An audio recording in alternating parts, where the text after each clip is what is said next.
The living room, where the family meets to discuss issues, any issue which may be bothering one of the family members.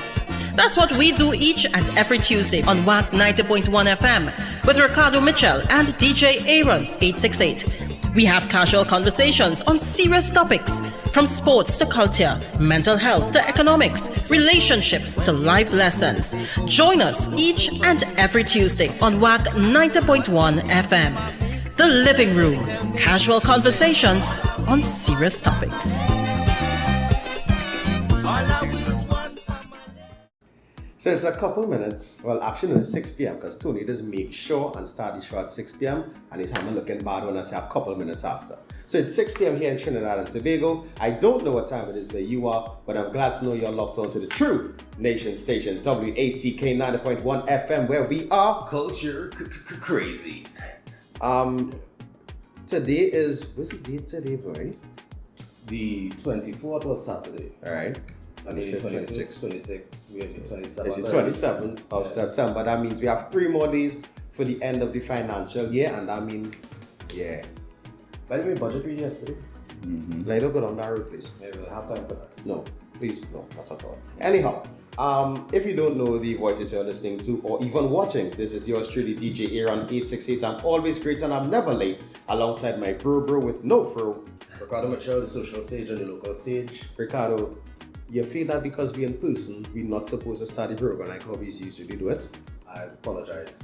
Alright, so let's kick it off as we always do, alright? Must give thanks and praises to the Almighty for granting us the gift of life and seeing another day. No matter what time of day it is, you must always give thanks. Secondly, you must say thank you to those that went before us, and we're not just talking about the ancestors. And when we say ancestors, we always say the original inhabitants of Trinidad and Tobago, the Tainos and the Kalinagos, because we have all come to accept that Columbus lied. But also to Tony P, and the P this week stands for Predicament. I didn't really think of a P word before the moment, but now that I have it, prevention. Prevention. Because that's better than cure. Oh yeah. Well, we'll use the old. Yeah, please do. All right. And as you can see from the start of tonight's program, we have a special guest in with us, and you'll also notice that this is not recorded in separate homes. We are all in the same place. Because for a special invitation a special episode like this, we all had to gather.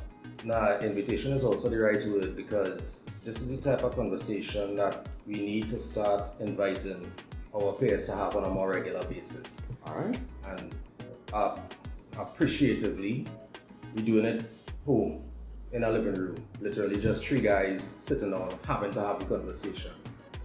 Right. So really quickly, Ricardo, any hanging hat or wiping feet? Trinidad and Tobago, Happy Republic Day. Belated. Belated. You know, I have my feelings about how much we've done and how much we have yet to do. But I'm just gonna have my hat on us as a nation, because I'm seeing a lot of people trying.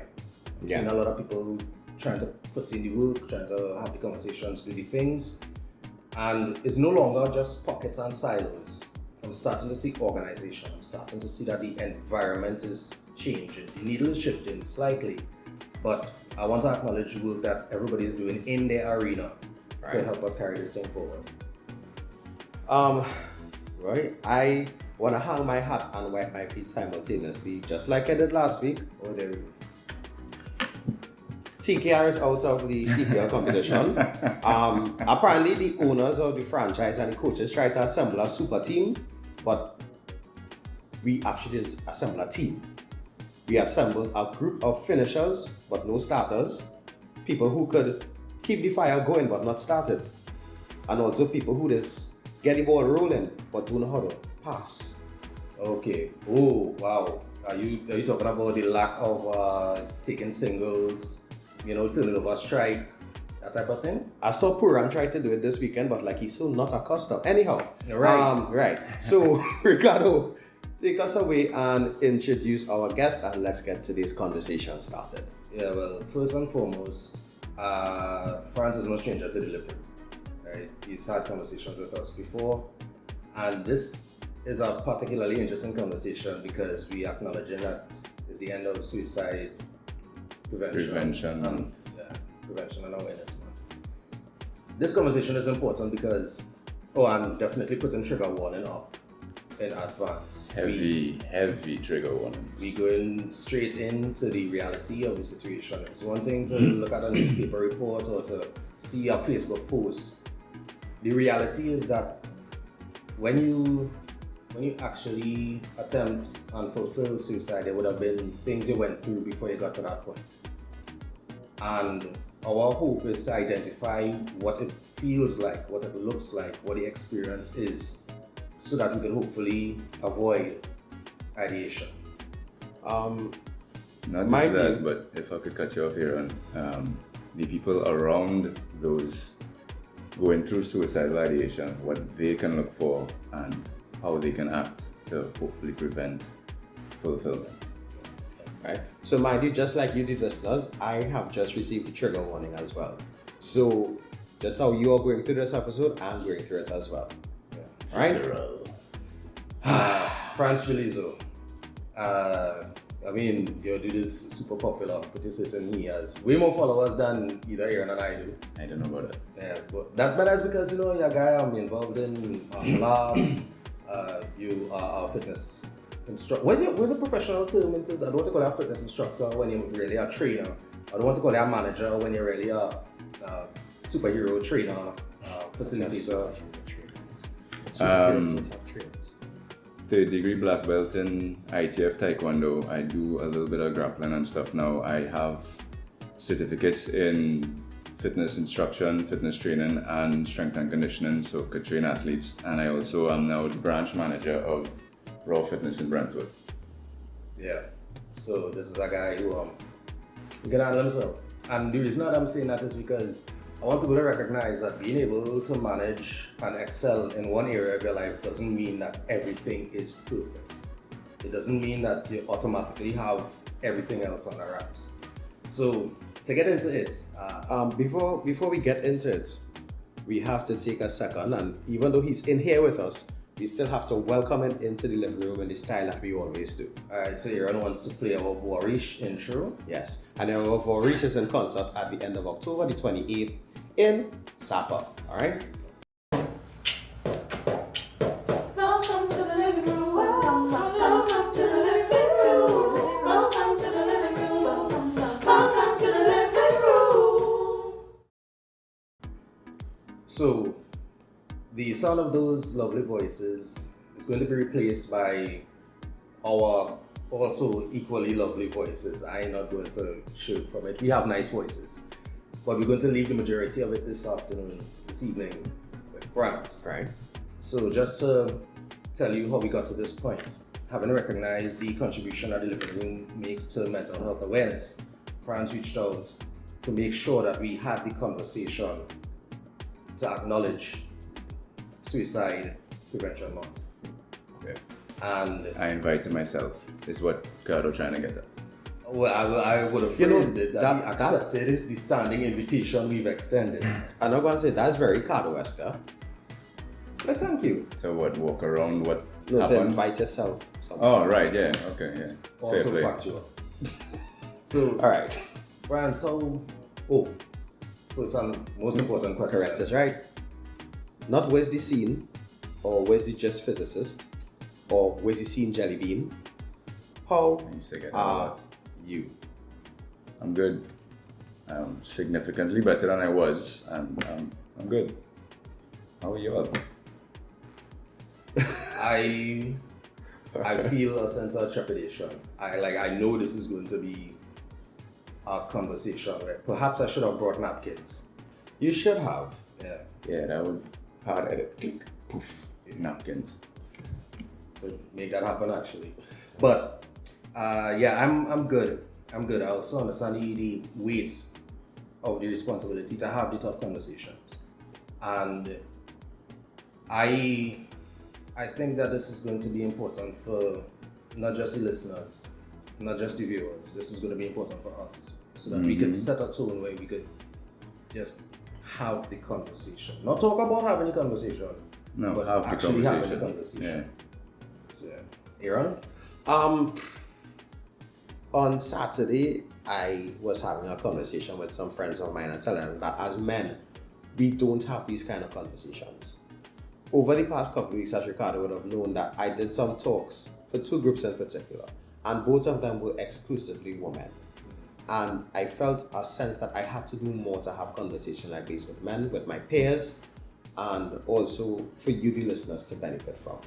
Right? So, how am I? I feel weighted. I feel a sense of responsibility that as a man with a platform, I have to do more. Not just for the culture, because I've been doing that, but also for men as a whole to do better. And that's also exactly how I feel, and why I invited myself to I like how have, you're stressing that to part have the too. conversation. No, because Ricardo's talked about standing invitation, and I had to wipe my feet on something before we started. Wow. But no, it's a weight of responsibility that you need to do something, and so that's why I'm doing this. But I need to wipe my feet on the fact that the first and last time I was here, I get a little peek on from earlier about my beard, right? Or lack thereof. Right. For 2 years, fellas, I grew a beard Quite rich. that was, I mean, I ain't ashamed to say it was stellar. It wasn't like oh boy here, but I mean, for 2 years, I've been waiting on a proper invitation to come back to showcase my follicles, and all you wait until I shave it off to have me back in the living room. You know, that's your fault. So because that's seeing that you invited Well, yourself. I didn't realize I had to invite myself. So that's a quick white foot. You know what? And We'll then, just blame Ricardo. Yeah, let's do that. Yeah. That works for me. Also factual. So, Franz, guess the pressing question is, how did we get here? Right. So I'm gonna say a few things, and then you all could ask whatever questions you all want. So, I mean, the reason I'm here, I'm not a psychiatrist, I'm not a psychologist, I'm not a sociologist, but I like to talk about things from my personal point of view in case it could help other people. As like I used to write the big man thing on Facebook some time ago. And that's again, not from any sociological point of view, but from my personal point of view of having been a boy growing into a man and wanting to teach boys how to be better men. In particular, in response to all the domestic violence and the murders and whatnot. And in this case, during COVID, mental health personally took a massive decline, and we'll get into all the reasons why. And so I did not have the focus on everybody else anymore. I could only talk about what was going on with me, and in the hope that people going through the same thing could get some help and realize that they're not alone. So I started writing, trying to keep people positive, people in my situation, unemployed, stuck at home, that kind of thing. And then it took a much more massive swing, and if I keep beating around the bush, I'm not going to say it. And at a point last year, I tried to kill myself. I went for a very long drive that I had no intention of coming back from.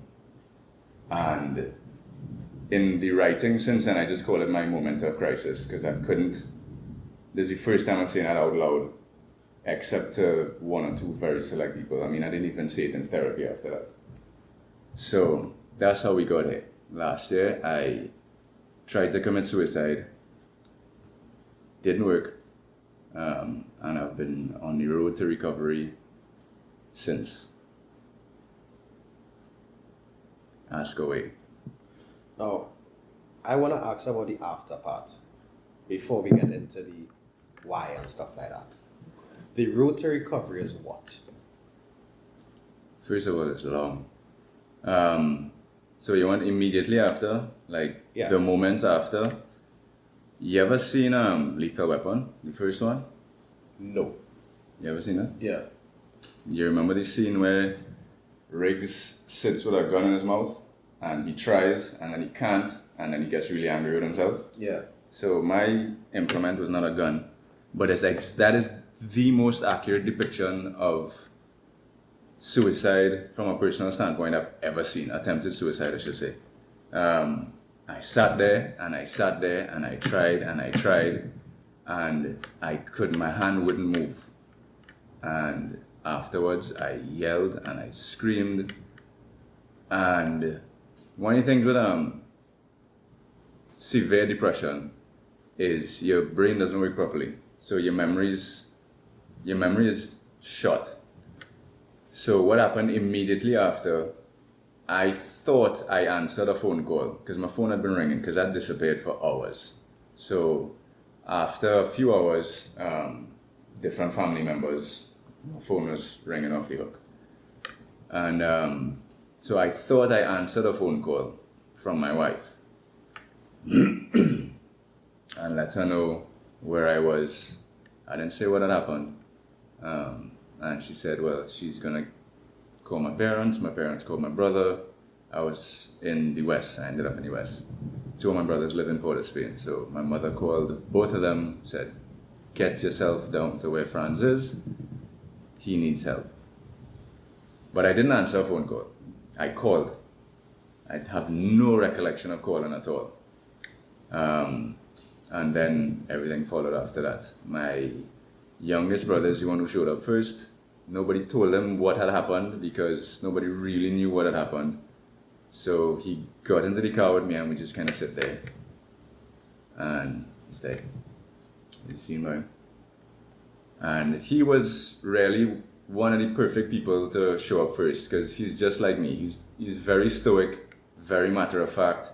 He can control emotion to the point where, you know, he's not gonna freak out if he sees that the situation will be made worse by freaking out. Right. So we just had a very light conversation, and I don't remember much of it, but I remember telling him, man, the next few months are gonna suck. He's like, why? So I told him what I just tried to do, and his response was, oh, why? I said, well, you know, I just kind of felt like it would solve everybody else's problems and, you know, everybody would be better off, which is the most common lament of people with suicidal ideation. And he's like, that is totally wrong, boy. Like, that mat's not matching at all, in his joking, sarcastic way. And I said, yeah, and then he said, yeah, your life gonna get real hard now, because I knew what was gonna, you have to put somebody in that position on immediate suicide watch. You have to keep a very close eye on them. And that's exactly what happened. My wife came up with my parents. She drove me back down the road. We talked a little bit about what happened. I don't remember how that conversation went, but I do remember that that's when I found out that I didn't answer a phone call. She called me. No, I called her, and I had no recollection of that at all. And then I spent a few nights by my parents. My keys were taken away, so I could no longer go for drives. At this point, I'd already been in therapy, and I'd already started medication, because I had had a breakdown maybe a month and a half before the attempt. So I'd started medication. This was a Tuesday. I'd started medication the Sunday, and I'd been prescribed the medication the Thursday before, and that was one of the triggers, actually, is getting to that point where I'm gonna need to be medicated for God knows how long to overcome this breakdown, and we could get into the breakdown after. I was like, I don't want to live life like this. And I was already, I'm at the point of medication, so I was in a bad spot anyway. I was like, I don't want to be like this. And so after that, I kind of made up my mind that this was going to happen. And then I started back therapy. Well, I didn't start back, I continued therapy, because this is just one day. I had to walk. Luckily, the therapist was right down the road from my parents.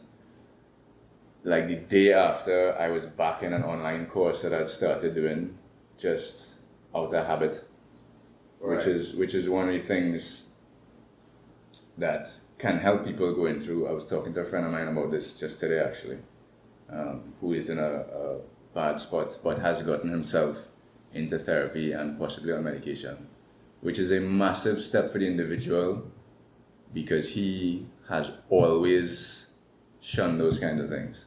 So it's a big step for men like that to be able to say, all right, I do need professional help, and to actually go out and seek it, because you are the one that has to do it. Nobody can make you go, right? So one of the things that got me through, I mean, up until that point, was doing things out of habit. Wake up same time, eat same time, train, work out, do homework with my son, whatever it is. Just go through the motions until you get past the point, because the shrouds do lift eventually, if you're lucky. And yeah, so that's the immediate aftermath. I went back on the meds. Well, again, didn't go back on, just continued. It feels in my mind, it feels like this massive chasm of time was really a few hours on one afternoon, and then everything carried on after that. But there's a before and an after. All right, so Ricardo, you take the before. You and I have been in each other's spheres long enough that I knew you've had challenges with your mental health. A lot of people don't understand that your perceived social status, your race, your job, being a parent, being a teacher, having a life that looks fulfilled in every other element doesn't remove the fact that you have this passenger with you.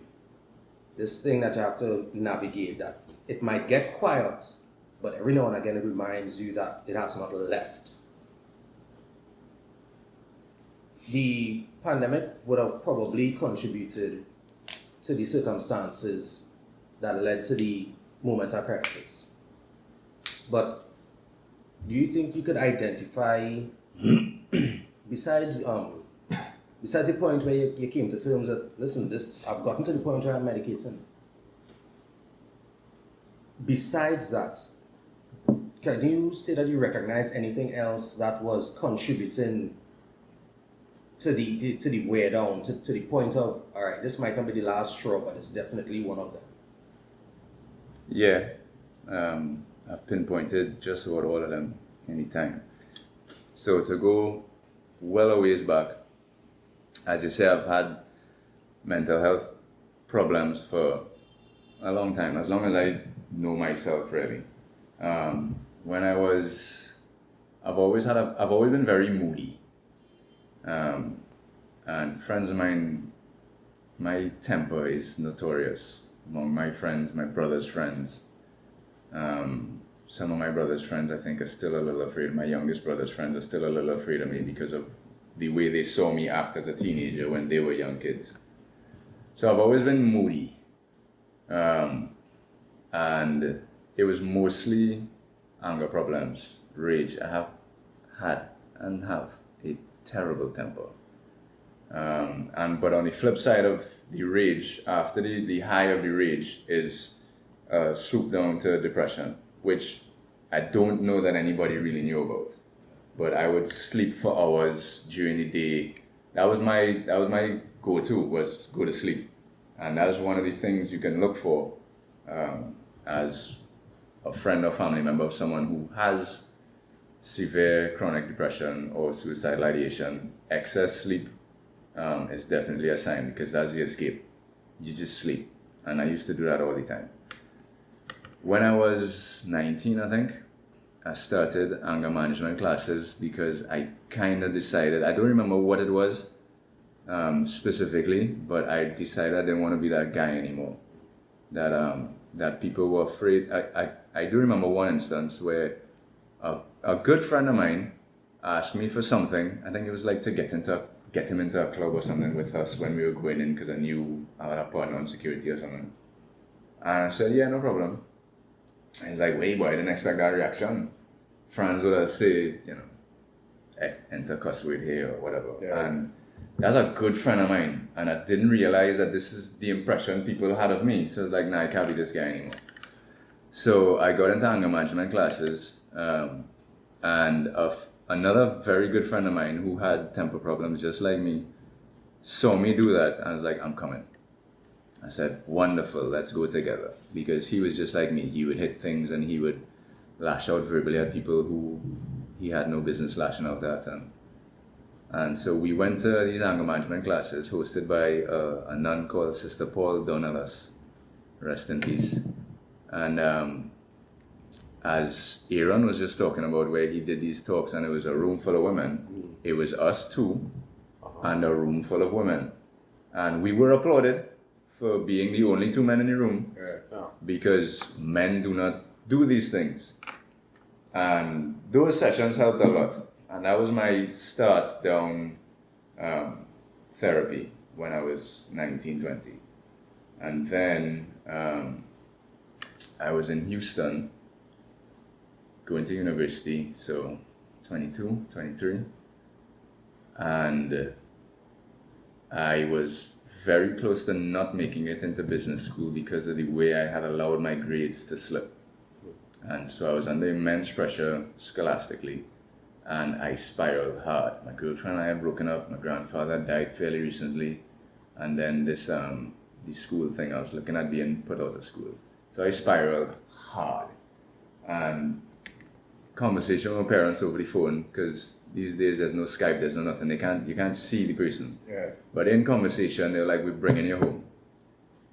And we're bringing you home on the pretense that you are going to therapy because we don't like how you're sounding. We're putting you in a plane, we're sending, I think my father's friend came to pick me up. I spent a couple nights by him and then put me on a plane because they didn't want me in the apartment alone anymore. Brought me home, I started therapy. Therapy is very helpful. Not from the point of view that it's not a panacea, it's not a cure-all, but if you do it properly, you learn a lot about yourself, about your triggers, about the way you tend to react to certain things, certain people, certain situations, and that gives you the tools to deal with it because you are the one that has to deal with it. Yeah. So, some of the history. I stopped drinking as much as I used to. I learned a lot about myself and my relationship to alcohol and stuff, just kind of on my own. Then, COVID happened. So that's the history before. There's some physical trauma from when I was an infant, and that I was very badly burned as an infant. And there was, I think, about a 2-week period where I couldn't be held, touched, anything, just because of all the burns on me. And one of the things in my therapy session, my most recent therapy sessions, is my therapist had me research the brain of a young child who was not showing certain levels of physical affection. And so that actually impacts the physical development of the brain, which can impact hormones and chemicals, and imbalance of which can lead to chronic long-term depression, anxiety, whatever. So that might be where it all started. Who knows? I'm not a doctor. Fast forward to COVID, and I'm working at a gym. Gyms were one of the first things to get shut down entirely. So unemployed for the first time ever. And then I found a way to work out. My neighbor has a tank stand, one of them gravity tank stands. So I was just doing endless pull-ups, push-ups. I had no weights at home. My wife had a pair of 10-pound dumbbells, which is nothing. Right. So I was doing... For a man of your physique, 10 pounds is... But you could make it work. So I did hundreds and hundreds of reps, like 1,000 reps in a session kind of thing, different exercises. His definition is impeccable. Impeccable. I just say, throw it out there. And so I found a way to work out, because working out is a form of therapy for me. Yeah. If I don't feel good physically, I'm not gonna feel good mentally anyway. And I'm the type that I need to push my body and myself. And it just gave me a new way to play with my frame. Now I have no weights to push, so what can I do? So I just invented all these other types of workouts, and that got me through for a while. And then just before gyms, I think, again, remember depression, memory, I don't remember all these things consecutively.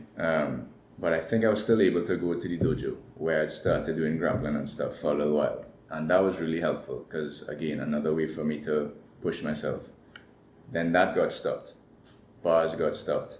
That is a major outlet for me. Going out with your boys, having a drink, that is how I have been socialized to decompress. as a young Trinidadian male. Yeah. That's what we learned. And again, I talked about a relationship with alcohol that's not always the best.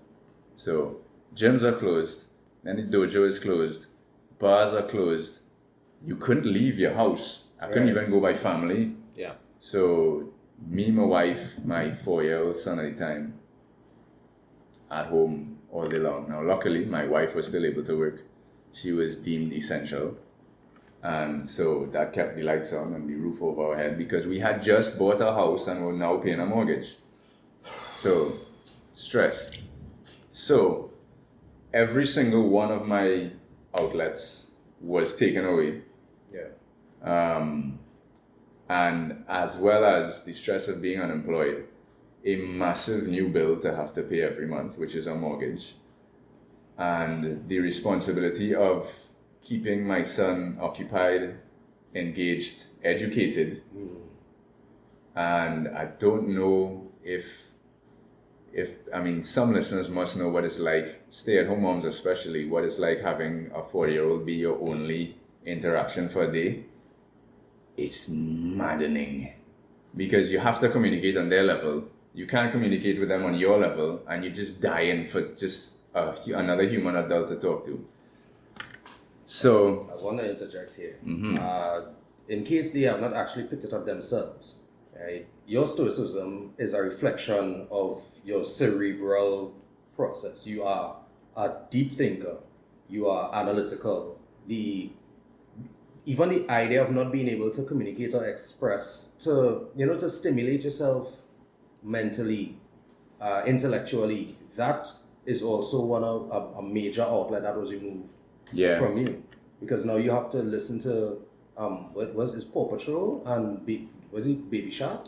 I did not have to listen to Baby Shark. Thank God for small mercies. Yeah, there you go. Yeah, Paw Patrol. I mean, he honestly at the time he was looking at a lot of interesting television, and I insisted on it because it should be in school. So we'll watch learning things. Right. That's how I coined it. So Wildcrats, Paw Patrol, things that taught either a moral lesson or an actual lesson about be it geography or whatever. We watched nature documentaries. So we were talking before about the best and worst of times, we were talking before about the best and worst of times, and getting to spend that much time with my son created a relationship that we did not have before COVID. So I mean, we are best of friends now. Before that, because of how the hours that I worked, I barely saw him, so we didn't really have that relationship. So it was a blessing, but at the same time, too much of a good thing, good for nothing. Yeah. And so so that was one of the other outlets I had, because my wife was in her room / office for most of the day, and it's just me and my son, and then the COVID was meant to be 2 weeks. I went back to look at the first post. You all remember that? Yeah. It was supposed to be 2 weeks. No, That's what the initial lockdown was going to be 2 weeks. Yeah. And then we'll flatten the curve and all these other buzzwords and buzz phrases and we'll be back to normal. I went back to look at the first post that I made in that backyard training on that tank. And the caption was, "This is my gym for the next 2 weeks." 3 months later, we're still there. 6 months after that, we're still there. So 2 years later. 2 years later, come and go. They open a little bit, shut it down again. So the amount of outlets, no beach, no river. You could go down the islands, but you can't go in the water. They're just going down deep. So I lost it. So then in the moment of the breakdown was I started getting really like things that would just bother me before became unbearable, and I developed anxiety. I'd never had anxiety before. I'd get panic attacks, and I'm like, you used to watch wrestling, WWE, you know, Mankind, just rock in the corner. That was me. I would just sit and rock on the couch and say, please stop screaming. I'm dread. I was spiraling hard, but there's nothing that anybody could do because there was nowhere to go, and you just had to deal with it. There was no money coming in to pay for anything anyway, other than to keep things on. So one day, now my son he's very high energy, I mean, even for a 4-year-old at the time, 5-year-old, 6-year-old now, he is incredibly high energy. He plays very loudly. He is, I don't even know how to describe it, but he's intense. And it's wonderful to watch because he's having a ball. But if loud noises aggravate you, then his playing would set me on edge and I would start a twitch. And I couldn't take the blender. If my wife was gonna put on the blender, I would have to leave the room, go sit on the porch and close the door so that it doesn't jar me. Yeah. And the day of the breakdown, I think I was in the kitchen and I caught, this is how I caught myself and realized what some of the triggers are because I was making breakfast and she put on the blender and eventually I caught myself like my head was twisted to the side and my tongue was sticking out my mouth from the effort of just continuing to make breakfast while this thing was going on. And I had developed a system where at a certain time of day, I would go lie down and try to be quiet.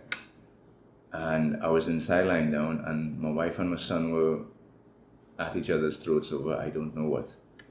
And because of course it's frustrating for everybody. Yeah. He doesn't have an outlet either, neither does she. So it boils over now and then.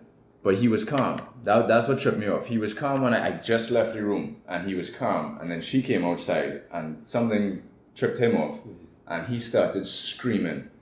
And I came outside and I think I said something like, what's happened? He was fine just now. What's going on?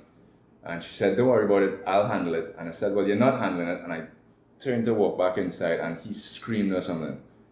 And I lost it. I just turned around and said, what is going on in this house? And then I just started bawling my eyes out. Like lie down in a puddle in the kitchen, can't move, sobbed for 45 minutes, bawling my eyes out. And after a little while, I eventually got up. She calmed our son down and she got me up. I went and I had a shower. I'm showering and I'm still crying. And then I'd laugh maniacally and then I'd go back to crying. And then I'm drying off and I'm still crying. And I'm getting dressed and I'm still crying and I'm laughing and I'm like, you are losing your mind. And I messaged my mother. I don't even know what I told her, but I was like, I need help. And I went to lie down. And she called to find out what's going on. And she heard something. I was like, no, never mind, I'm okay. And she's like, no, we're coming. Okay. And so they came over and they asked me what had happened. They got my son out to the house. And I said, okay, get some sleep. They'll get some meds, some sleep medication for me to get some sleep. I think that night I left the house to go sleep by my brother who had an empty apartment upstairs. So I spent the night there so I can get some solid hours of sleep because my son is also a very early riser. And then I got home the next day and I looked at my wife and I was like, I need help. I can't do this by myself anymore. And she said, right, cool. And she started looking for a therapist. Kaboom. And got in touch with a gentleman by the name of Dominic Dos Santos. And I started therapy, I believe, that week. And he's an excellent therapist, a lovely man. He helped a lot. And but even during therapy, so therapy is a very long-term solution. Yeah. Even during therapy, I'm still agitated at home, anxious, loud noises are still setting me off. I can't go through my day like that. So I started talking to Dominic about medication. And I was also someone who, for ages, I'm not taking meds. I'm not putting myself on medication for the rest of my life. If that works for you, cool. I don't judge anybody who's on meds. I don't need it. It's not for me. I will work out and I will go run or I will go hit something or somebody and they will hit me back, and that's how I deal with it. I don't need meds. But of course, I don't have any of this at my disposal. So He meant hit in terms of the sparring, Yes. not picking fights. No, Sparring. I'm not gonna say. In no way are we advocating for violence, No. guys. I'm talking about Right. Controlled. consensual, and ultimately very friendly violence. Right. Sparring, Rolling, grappling. Yeah, I'm not talking about I went out and picked fights on the street. Yeah. That is not me. So, but I had none of these outlets. So I was like, you know what? I'm really afraid of where I am right now. So I think I need to explore medication. So eventually, Dominic said he would talk to a psychiatrist friend of his because he's not a psychiatrist, so he can't prescribe medication. Yeah. And so, but it was taking too long as far as I was concerned, so we got in touch with a psychiatrist that my wife knows, Dr. Maraj. Again, lovely guy, very helpful. I've been lucky enough to come across very helpful people in this recovery journey. So I you have to have an interview with the psychiatrist, of course. They can't just dole out meds, at least the good ones don't. And at the end of the interview, he said, right, well, and as Ricardo was alluding to, you have a good life, ostensibly. You're already doing everything that I would prescribe somebody with your level of depression and anxiety and suicidal ideation, which, just to go back, I've had since I was a teenager. I've thought about killing myself. You're already doing all of these things. You work out, you eat well, you have a good family home, good support system. So I'm going to prescribe these medications because you're already doing all these things. If it was anybody else, I would then prescribe these things. Physical activity, change the diet, maybe change the people around you. So can I ask you a question? Hearing that part of it, right? Saying that you already have the physical aspect down. Mm-hmm. How did that make you feel at that moment? Well, I kind of knew that. I've always had a good life.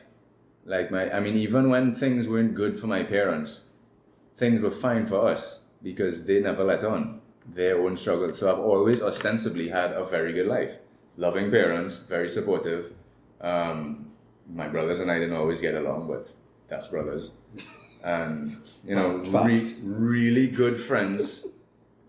And so but this has always been me. This is just how I've always been. And it took me a long time to realize not everybody's like that. This is not people's normal, but it's normal for me.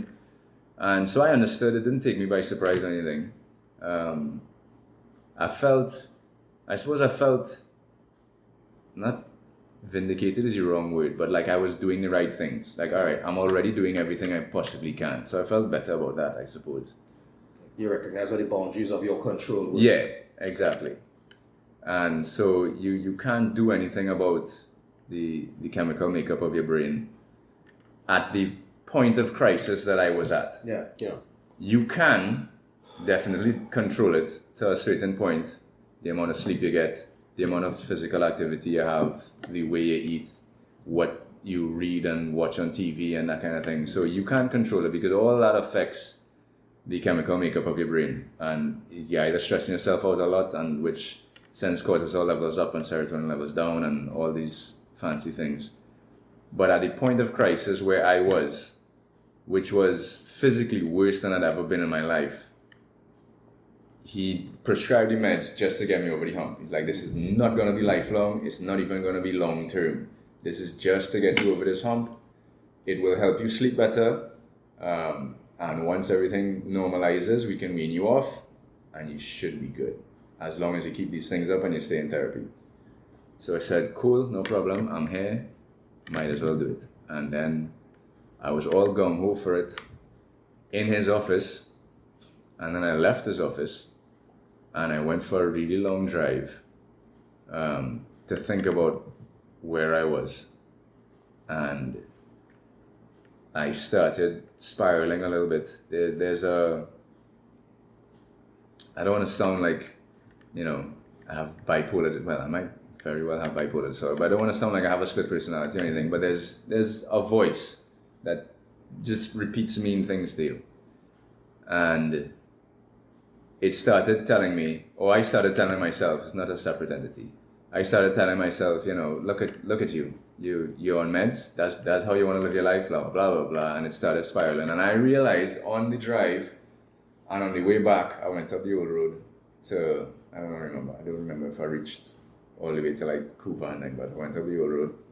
And as I turned around at some point and came back down, I was looking for spots to park. That would be a nice place to do it. That's another spot. Too many people here. Too much traffic here. I kind of realized this is what I was doing. I was like, oh, is this where we are? Okay. But historically, anytime I get to the point of I'm going to start planning, because I've planned before, I always find a way to put it off. There's some arbitrary point beyond tomorrow that it'll be after that. Or so after this person's birthday, or I can't do it around Christmas. How will I make my family feel? Yeah. Or after, let me just get this one last thing done, and then for sure. And then by the time I get now, I don't know if this is some internal thing where there's a trick that I use to trick myself into just making it past the point where it goes away. But that's what I've always done. So I did that again. I was like, all right, it's Thursday. What do I have coming up this weekend? Well, I have class on Saturday. And then I'll go take now you can't drink on these particular meds that I was on. I forget the name of it. So I'll go take one last drink by my partner, who has been helping me through this as well. Excuse me. People use the word safe space as a buzzword for weak-minded people that can't take the big bad world. But my friend Mark provided me with a safe space to go and talk, be as wounded as I was, and just sit there and we'll talk and drink. And so I said, well, I'll have one last drink with him before I go on the meds. And class that Saturday, I was teaching Taekwondo. After class, I'm always on a high. I always feel good after teaching. I love teaching. And I didn't. After that class, I did not. And I was like, right, that's sign number 2. This not doing it for you anymore, so it's gonna be soon. Let me just get past this last drink before I start the meds. Okay, cool. Oh no, I think the last drink was Friday. Because I think I started the meds on Saturday. Again, depression and memory. So anyway, I got past the last drink, didn't feel good. Got past the class, didn't feel good. Started the meds, and it's meant to be, I started the meds on the Saturday. So it was the Friday was the last drink. Started the meds on the Saturday. The meds were meant to be one every other night. No, it was one every night. So I took it Saturday and then I took it Sunday. When I woke up on Monday, I felt still drunk without having had the benefit of a good night before, which was upsetting. And it was immense. So I felt sick, vertigo, all kind of thing. I really couldn't function. And that was like the third thing. Like, this how these meds gonna have me feeling? No, this had to end. And so I spoke to the psychiatrist and he said, all right, well, half the dose then. So instead of taking it every night, take it every other night for a week, and then you can step up to every night. Cool, no problem. I'm not gonna reach that stage. Cool. Next day, there was some woodworking being done home by me to fix up my son's room, because we bought an AC unit fit to block up things. And I really don't know what happened, because I was planning that afternoon. I knew it was going to be that day. So let me start with that. I decided on that day. But I was going to wait, again, arbitrary Delays. thing. Yeah, you'll be like that. After So there's a thing that I had planned that afternoon. I was going to go by a friend of mine, train them, and on the way home, stop off somewhere and do my do. And something happened like mid-morning. I was like, nice now. And I left.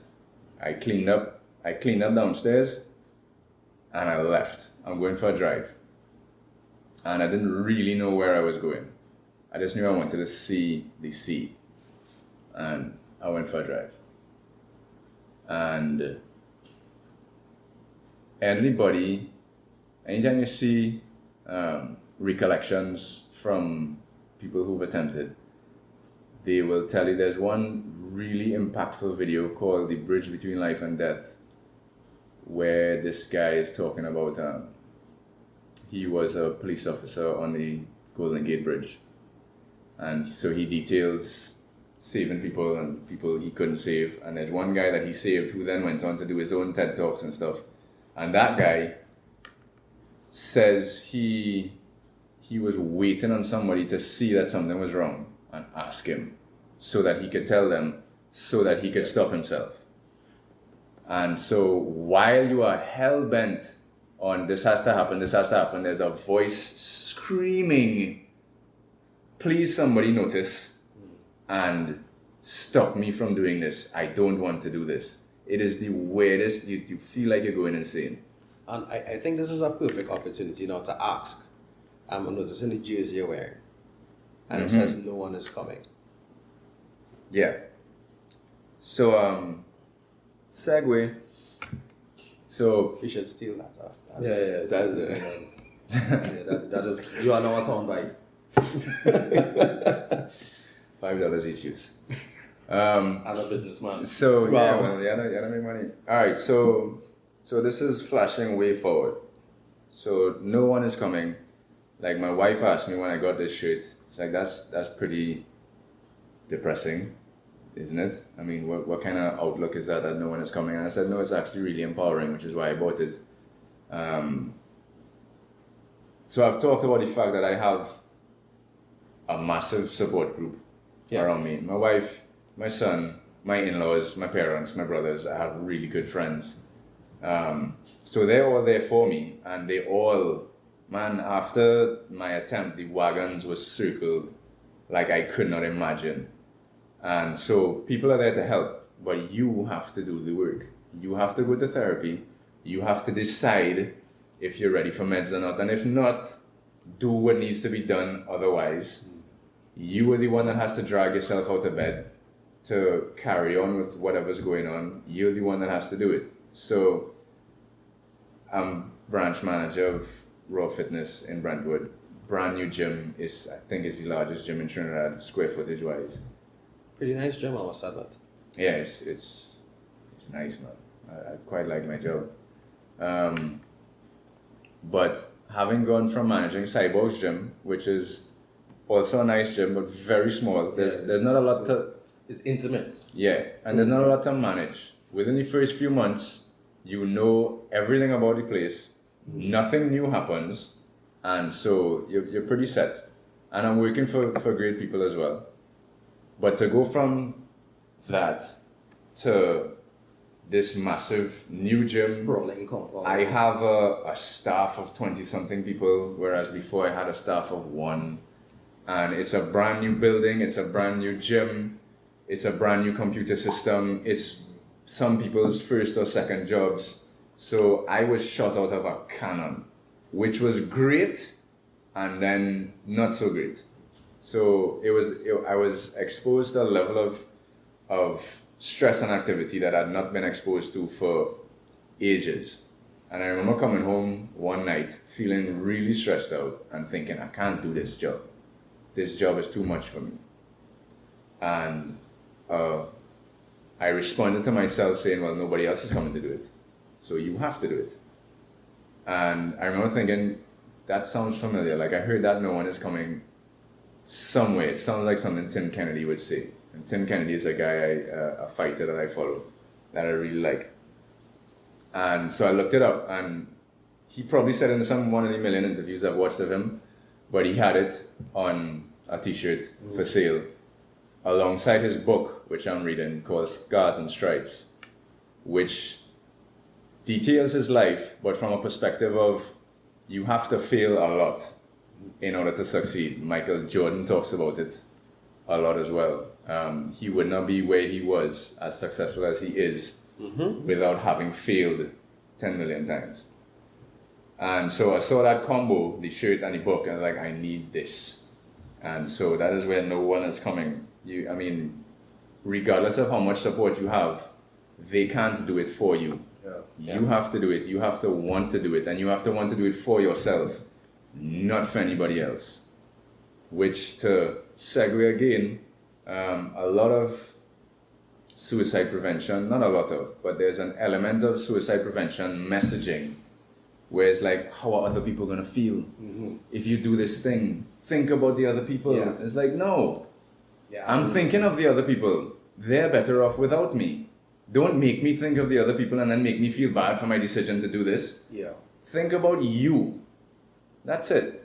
Your inherent value. You are the one in crisis. The person is the one in crisis.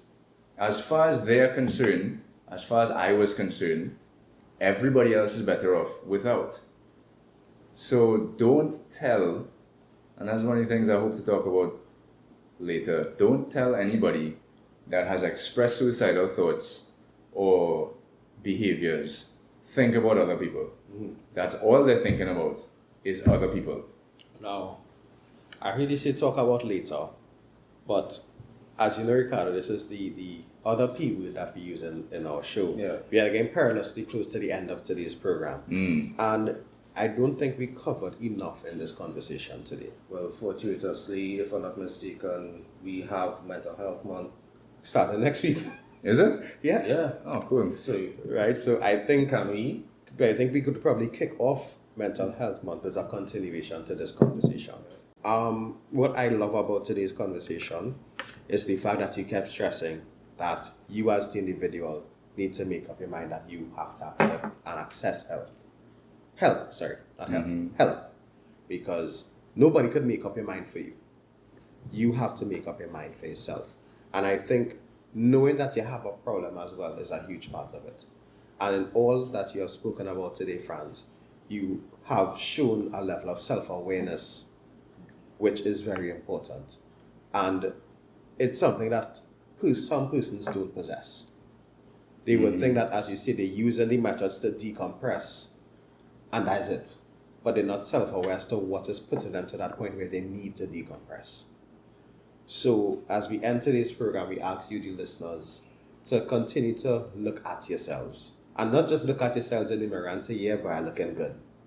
But really look at yourselves and assess what is going on with you. Ricardo?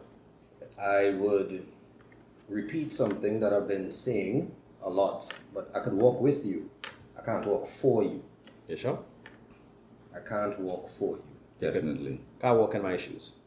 I could walk with you. I cannot walk for you. I could even maybe carry you for a little bit, but I cannot walk for you. We acknowledging that you could tick all the boxes and still have to deal with mental health challenges. You could tick all the boxes, you could feel on some days 100, on some days like you're owing.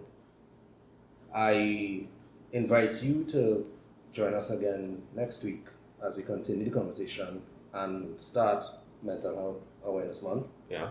Because we've only gotten partway through the before. Yeah, it's a long conversation. If I could end with a couple of things.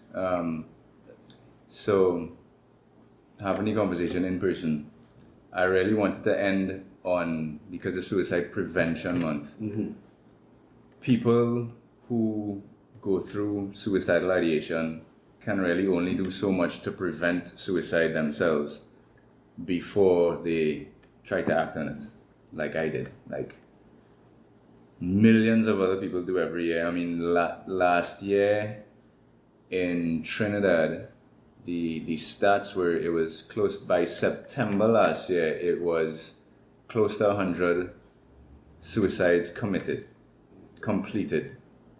And the stats also say for every one completion, there are 20 people in crisis who are either trying or going to try. So that's close to 2,000 people by September last year in Trinidad alone were going through what I went through. And so to the people around them,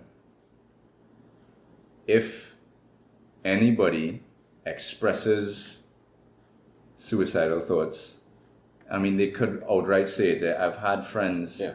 So I've talked 3 people. I wouldn't say I talked them through. I've spoken with people through their own ideation and wanting to act out. And it started with them literally telling me, yeah, I'm not seeing any point in this. And So to the people around them, do not brush that off. As small as that might be, that was incredibly difficult for this person to have said, and they are not going to say it again. Because the first instinct for most people would be, you're serious? And that person is going to immediately backtrack and say, nah, not really, I'm just not feeling it right now. Yeah. And they're going to shell back up. Yeah, because that was them opening up. Mm-hmm. That little are really not, Yeah. there's no point to tomorrow. Go over. No. I've done that. I'm coming over. No, you don't really have to. And like, I'm coming. And then show up. That's how you want to prevent suicide. That's how you prevent suicide. You hear it. You see it. Go over now and have the conversation. And in the very last point we'll make today, and that always brings me back to the gentleman at UE who was tweeting when he was going through his crisis. Alright? There are persons that would reach out via phone call, WhatsApp, or via social media posts. Yeah, we saw that earlier this year that there was some social media evidence that Right, so- the young lady was struggling. So pay attention to your friends, right? And if even that person is not your friend, and you see some disturbing WhatsApp statuses, pay attention to them. Ricardo, Call somebody.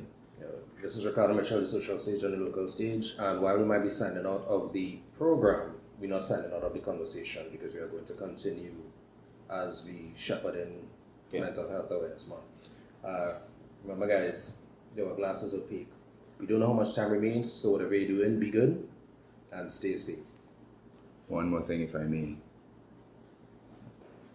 Free tool, Lifeline, 220-3636. so say the number again. 220-3636. It is free. It is 24/7. They are just there to listen. They're not doctors. They are just there to listen. And that is what people in crisis need, is just somebody to listen. No judgment, no nothing. I called them myself once. A lovely lady answered the phone and she stayed on me with the phone for like an hour. Nice. Call Lifeline if you need it. Right. And this is your truly DJ Aaron 868. I'm always great and I'm never late. I tell you that love is the currency, so spend some today. Let somebody know that you love them. Mr. Desmond is up next with the big band. See you all next week. See you on Friday.